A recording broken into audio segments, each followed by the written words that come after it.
नमस्कार and welcome to world affairs. मैं हूं प्रशांत धवन। नाउ रिसेंटली हमने ये देखा है कि सोनम वांगचुक काफ़ी न्यूज़ में आ चुके हैं। आप में से भी कई लोगों ने डिमांड करी कि इस टॉपिक पर मैं वीडियो बनाऊं कि सोनम वांगचुक के साथ क्या हुआ है, ये क्यों कह रहे हैं कि इनको हाउस अरेस्ट में कर लिया गया है, इवन दो लद्दाख की एडमिनिस्ट्रेशन ने कहा है कि ये हाउस अरेस्ट में नहीं है, पुलिस ने डिनाई कर दिए हैं चार्जेस।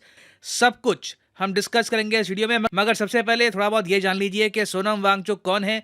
आप में से ज़्यादातर लोग इनको जानते होंगे थ्री इडियट्स मूवी से। आमिर खान की एक बहुत ही फेमस मूवी है थ्री इडियट्स। उसमें जो मेन कैरेक्टर है फुनसुक वांगचुक, वो काफ़ी हद तक इंस्पायर्ड है सोनम वांगचुक से। हालांकि थ्री इडियट में जो भी कहानी होती है वो सोनम वांगचुक की लाइफ से रिलेटेड नहीं है, मगर इनकी पर्सनैलिटी, इनके नाम से काफ़ी हद तक इंस्पायर्ड था आमिर खान का कैरेक्टर। उसके अलावा वैसे आप सोनम वांगचुक को बिल्कुल अलग देखें, थ्री इडियट से बिल्कुल अलग देखें, तो सोनम वांगचुक को मिल चुका है नोबल प्राइज ऑफ एशिया, मतलब कि रामन मैगसेसे अवार्ड। ये बहुत ही प्रेस्टिजियस अवार्ड है। फिलीपींस नाम का जो देश है, आसियान देश, वो कंट्री देता है ये अवार्ड। और इनको ये अवार्ड दिया गया था भारत में एजुकेशनल रिफॉर्म्स लाने के लिए।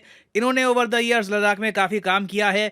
इन्होंने सेकमोल नाम का स्कूल ओपन किया, उससे लद्दाख के लोगों को बहुत सारी स्किल्स दी गई। सोलर पैनल कैसे यूज़ कर सकते हो आप, पानी को कैसे कंजर्व कर सकते हो, आइस स्तूपा कैसे आप बना सकते हो जिससे आप सर्दियों में भी पानी को स्टोर कर पाओ। इन्होंने काफ़ी सारी इनोवेशंस दी है लद्दाख को, जिससे लद्दाख के लोगों का फ़ायदा भी हुआ है। और बीच में जब आपको याद होगा इंडिया चाइना टेंशन पीक पर थी, तब इन्होंने काफ़ी बार चाइनीज प्रोडक्ट्स को बॉयकॉट करने की भी मांग करी थी। हालांकि हम भारत के नागरिकों में प्यार इतना है मेड इन चाइना प्रोडक्ट्स को लेकर कि चाइना के बने हुए फोन्स की जो सेल है इंडिया में इन दी एंड बड़ी ही है। और आज के समय आप अगर देखो तो दोनों कंट्रीज का जो ट्रेड है ये 130-140 बिलियन डॉलर के आसपास जा रहा है। तो keeping all that aside, patriotic आदमी हैं, देश के लिए सोचते हैं। और बीच में इन्होंने एक स्पेशल टाइप का टेंट भी इन्वेंट किया था इंडियन आर्मी के लिए, जिसमें टेम्परेचर काफ़ी कंफर्टेबल रह सकता है। जो लद्दाख लेह का एरिया है वहां पर इंडियन आर्मी यूज़ कर सकती है ऐसे टेंट्स। ऑफ कोर्स ये टेंट्स अभी आर्मी इस्तेमाल कर नहीं रही, इन्होंने बस इसका इनोवेशन किया था। आर्मी बाद में सोचेगी कि इन टेंट्स का टेंडर देना है या नहीं देना। अब सोनम वांगचुक ने रिसेंटली क्या किया, ये चले गए खरदुंग पास के ऊपर। यहाँ पे मैं जूम इन करके आपको दिखा रहा हूँ कि खरदुंग पास कहाँ पे है। यहाँ पे आप देख पाओगे लद्दाख में आपको मिलेगा खरदुंग पास। आप कहोगे तो सफ़ेद ही सफ़ेद है, तो यहाँ पे ठंडी ठंड है, मतलब बर्फ़ भी बहुत ज़्यादा यहाँ पर। बिल्कुल टेम्परेचर यहाँ पर -30 से लेकर -40 डिग्री सेल्सियस तक पहुँच सकता है। और यहीं पर बैठ के सोनम वांगचुक ने डिमांड करी कि लद्दाख को शेड्यूल 6 में डालो भारत के संविधान के। अब यहाँ पे आप कहोगे डाल ही दो ना, फिर इशू क्या है, इतनी देर क्यों लगाई जा रही है, इतनी प्रोमिनेंट पर्सनैलिटी है, मगससे अवार्ड इनको मिल चुका है, इतना इन्होंने कंट्रीब्यूशन किया है लद्दाख में, तो इनकी बात लोग सुन क्यों नहीं रहे। देखो जो इशू है ना काफ़ी कॉम्प्लिकेटेड है। इसका रिलेशन आर्टिकल 370 से भी है। आपको बिल्कुल सिंपल लैंग्वेज में समझाता हूँ कि यहाँ पे सोनम वांगचुक साहब मांग क्या रहे हैं।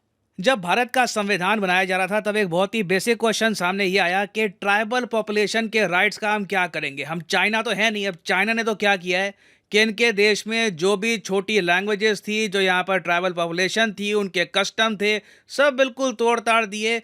किसी को ज़मीन का स्पेशल राइट नहीं दिया, किसी को स्पेशल अधिकार मिला नहीं। हांगकांग वगैरह को छोड़ के, वो थोड़ा सा जियो पॉलिटिकल इशू है। मेनलैंड जो चाइना है वहाँ पे आप देखोगे चाइना की सरकार ने बिना रुके मैंड्रिन को प्रमोट किया है, जबकि हमारे यहाँ ना हमने विभिन्न भाषाओं को जगह दी है, उनको ग्रो करने का रूम दिया है। साथ ही साथ इंडिया में आज के समय जो 9% के आसपास ट्राइबल पॉपुलेशन है, हमने ये भी डिसाइड किया कि ज़बरदस्ती हम इनको असिमुलेट नहीं करेंगे। मतलब कि जो इनके इलाके हैं वहाँ पे घर बना दो और कुछ इनके कल्चर लैंग्वेजेस को प्रिजर्व करने की कोशिश मत करो। हमने जो रूट अपनाया वो चाइना के रूट से डिफरेंट था। हमने कहा कि हम ट्राइबल इंटीग्रेशन पॉलिसी को अपनाएंगे। इसका मतलब ये है कि ट्राइबल लोगों का जो यूनिक सोशल एक कल्चरल हेरिटेज है उसको हम अकेला छोड़ देंगे, वहाँ पे हम इंटरफेरेंस नहीं करेंगे। ऐसे शेड्यूल बनाए जाएंगे भारत के संविधान में जिसके अंडर ट्राइबल पॉपुलेशन को स्पेशल अधिकार मिलेंगे। आम इंडियन नागरिक उनकी ज़मीन परचेज नहीं कर पाएगा।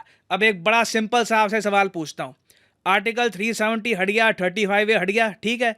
उसके बाद से आप आज के समय एज एन इंडियन नागरिक आप कहीं भी रहते हो, मध्य प्रदेश, उत्तर प्रदेश, दिल्ली, आप जाकर जम्मू कश्मीर में लैंड परचेज कर सकते हैं। मगर क्या नॉर्थ ईस्ट के बहुत सारे इलाकों में आप लैंड परचेज कर सकते हैं? आंसर है नहीं। इसके बारे में हम ज़रा सोचते नहीं हैं, ना ज़रा बातचीत होती है। और इसका रीज़न है schedule 6 of the Indian constitution. Bharat के संविधान में टोटल 12 शेड्यूल हैं। जो छठा शेड्यूल है ना, वो बहुत ही पावरफुल बनाया गया है ट्राइबल पॉपुलेशन के लिए। और इसमें सबसे ज़्यादा पावरफुल प्रावधान ये है कि आप ट्राइबल एरिया में ज़मीन परचेज नहीं कर सकते। तो आसाम, मेघालय, त्रिपुरा, मिजोरम में आप देखोगे बहुत सारे इलाके हैं जहाँ पे कोई इंडस्ट्री नहीं है, कोई वहाँ पे इन्वेस्टमेंट होती नहीं है। उसका एक बहुत ही बड़ा रीज़न ये है कि वहाँ पे लैंड आप परचेज नहीं कर सकते। और अब यही चीज़ सोनम वांगचुक साहब मांग रहे हैं लद्दाख के लिए। मोटा मोटा ये समझ लो, वो कह रहे हैं कि जी मुझे डर लगता है कि बाहर के लोग बहुत ज़्यादा यहाँ पे आगे बढ़ जाएंगे, इंडस्ट्रियाँ बहुत ज़्यादा आ जाएगी, माइनिंग स्टार्ट हो जाएगी, नेचुरल रिसोर्सेज को एक्सप्लॉइट करना स्टार्ट कर देंगे यहाँ पे लोग। और उसके बाद यहाँ पे आ सकती है क्लाइमेट प्रॉब्लम। यहाँ पे जो ग्लेशियर है पिघल सकते हैं, बाढ़ आ सकती है, नदियाँ ओवरफ्लो कर सकती है। तो मोटा मोटा ये समझ लो कि ये चाहते हैं कि आर्टिकल 370 से पहले जो बहुत सारे प्रावधान थे जो कोट एंड कोट बचा कर रखते थे लद्दाख को, वो ये वापस रीइंस्टेट करना चाहते हैं। इसका मतलब ये नहीं है कि लद्दाख का कोई झंडा बन जाएगा या फिर लद्दाख भारत से टूटने की बात करेगा। ये कहते हैं कि हम फुल इंडियन है and we are proud to be Indians. मगर ये लोग ये नहीं चाहते कि बहुत ज्यादा पॉपुलेशन यहाँ पे शिफ्ट हो जाए अचानक से। और ऐसा नहीं है कि ये डिमांड सोनम वांगचुक साहब अकेले मांग रहे हैं। ये डिमांड आज के समय लेह और कारगिल, दो जो बहुत ही इंपॉर्टेंट लोकेशंस हैं लद्दाख में, वहां पर जो बड़ी पार्टीज है दोनों मांग रही है। अब लेह और कारगिल के बारे में ये जान लो, लेह एरिया जो है यहाँ पे ज्यादातर आपको मिलेंगे बुद्धिस्ट, 2/3 पॉपुलेशन यहाँ पे बुद्धिस्ट की है। और कारगिल में ज्यादातर आपको मुस्लिम्स मिलेंगे, शिया मुस्लिम्स, टोटल 3/4 आबादी यहाँ पर मुस्लिम्स की है। तो यूजुअली क्या होता था कि कई मुद्दों पर दोनों की सहमति बनती नहीं थी, मगर इस पर्टिकुलर इशू को लेकर, शेड्यूल 6 को लेकर दोनों रेडी हैं। दोनों कह रहे हैं कि देखो शेड्यूल 6 अप्लाई तब होता है। अब आप यहाँ पे यही पूछोगे, कल को तो मैं भी उठ जाऊँ, मैं कहूँ जी मैं अपनी कॉलोनी में जहाँ पे रहता हूँ इसमें भी शेड्यूल 6 लागू करो, कोई बाहर का आदमी यहाँ पर लैंड परचेज नहीं कर पाएगा। तो अगेन यहाँ पे ट्राइबल पॉपुलेशन का बहुत ही बड़ा एंगल है। संविधान ये कहता है कि जिस रीजन में 50% ट्राइबल पॉपुलेशन हो वहीं पर 6th शेड्यूल आप लगा सकते हैं। तो ये हर कहीं नहीं लगेगा, ये बहुत ही बड़ी बात है। तो लद्दाख में आप अगर देखो तो यहाँ पे तो बताया जाता है कि 95% ट्राइबल पॉपुलेशन है। सोनम वांगचुक ने यहाँ पे क्लेम किया है कि 95% पॉपुलेशन यहाँ पे ट्राइबल है। तो जो रिक्वायरमेंट्स है उसको ये अच्छे से फुलफिल करता है। मगर देखो कहीं ना कहीं दूर दराज से ना एक प्रॉब्लम ये आ जाएगी कि लद्दाख को जब हम ये दे देते हैं प्रावधान, उसके बाद कश्मीर में भी सिमिलर डिमांड अगर उड़ गई तो आज के समय हम जो मेजर इन्वेस्टमेंट्स की बात कर रहे हैं कश्मीर में कि वहाँ पे हम मॉल बनाएंगे, यूएई की इन्वेस्टमेंट्स होगी, बिलियंस की इन्वेस्टमेंट होगी, वो सारे प्लान रुक जाएंगे। तो सारा जो ये आप कह लीजिए प्रोसेस है ना, बड़ा डेलिकेट है। सोनम वांगचुक साहब अपनी जगह सही है। देखो मैं यहाँ पे ये कहूँगा, आजकल का जो नौजवान है ना भारत में, ये बिल्कुल ब्लैक और वाइट के रूप में सोचता है कि जी ये लेफ्ट विंग है, ये राइट विंग है, इसकी तरफ है, उसकी तरफ है। मैं आपको सबसे पहले कहूँगा ना लेफ्ट विंग बनो, ना राइट विंग बनो। सबसे पहले देश के बारे में सोचो, ठंडे दिमाग से सुनो कि आदमी क्या रहा है, जो भी डिमांड है उस डिमांड के पीछे रीज़न क्या है, लॉजिक क्या है। तो सोनम वांगचुक साहब अपनी तरफ से सही है, मगर भारत सरकार जो अभी भी थोड़ा सा डिले कर रही है, भारत सरकार के पास भी रीज़न है। भारत सरकार भी ऐसा नहीं है कि बस तरसा रही है, उनके पास भी एक प्रॉपर रीज़न है। तो जो ये इशू है लद्दाख का, ये रातों रात सॉल्व नहीं होने वाला, इसमें टाइम लगेगा। अभी there are a lot of issues that need to be resolved. Now personally आप अगर मुझसे पूछें कि इसका सोल्यूशन क्या हो सकता है, देखिए अगेन सरकार को यहाँ पे पहली बात तो जो भी लोग प्रोटेस्ट कर रहे हैं उनकी बात सुननी चाहिए। बातचीत, कम्युनिकेशन बहुत ही इंपॉर्टेंट है। लोगों को जेन्युइनली फील होना चाहिए कि कम्युनिकेशन है, बातचीत हो रही है, सरकार अवेयर है उनकी डिमांड से। और इवेंचुअली परहैप्स हम एक टाइम फ्रेम बना सकते हैं कि कब ये लागू करेंगे, कैसे लागू करेंगे, इसमें भी कुछ गाइडलाइंस हम ऐड कर सकते हैं। तो अगेन इस पर बहुत बातचीत होगी, बहुत ज़्यादा विचार किया जाएगा।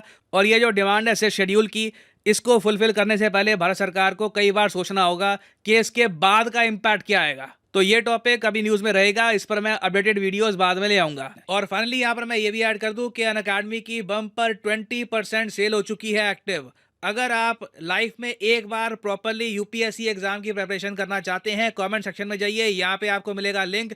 इस लिंक पर क्लिक करके आप परचेज कर पाओगे मैसिव डिस्काउंट के साथ अनअकैडमी का कॉम्बो पैकेज। इस कॉम्बो पैकेज में प्रीलिम्स, मेंस, ऑप्शनल तीनों की तैयारी आपकी इकट्ठा होगी। ये सारे कोर्सेज अलग अलग परचेज करोगे वैसे ही आपको महंगे पड़ेंगे, मगर जब आप इकट्ठा परचेज करते हो तो आपकी सेविंग होती है। उसके अलावा एडिशनल आपको मिलेगा 20% डिस्काउंट अगर आप सिंपली यहाँ पर यूज़ करते हैं code PD10, you will get a flat 20% discount. The prices will start falling. तो 36 महीने का जो कोर्स है ये मैं आपको रेकमेंड करूंगा। बहुत ज़्यादा सस्ते रेट पे आप परचेज कर सकते हैं आज के समय। और अगर आप एक कॉलेज स्टूडेंट हैं, आपके पास टाइम है 1-2 साल का आराम से प्रिपेयर करना है यूपीएससी एग्जाम के लिए आने वाले 1-2 सालों में, तो you can go for this course as well. So use the code PD10 and save money. So इसी नोट के साथ ये है वीडियो का अंत। Thank you for listening and as always God bless you all.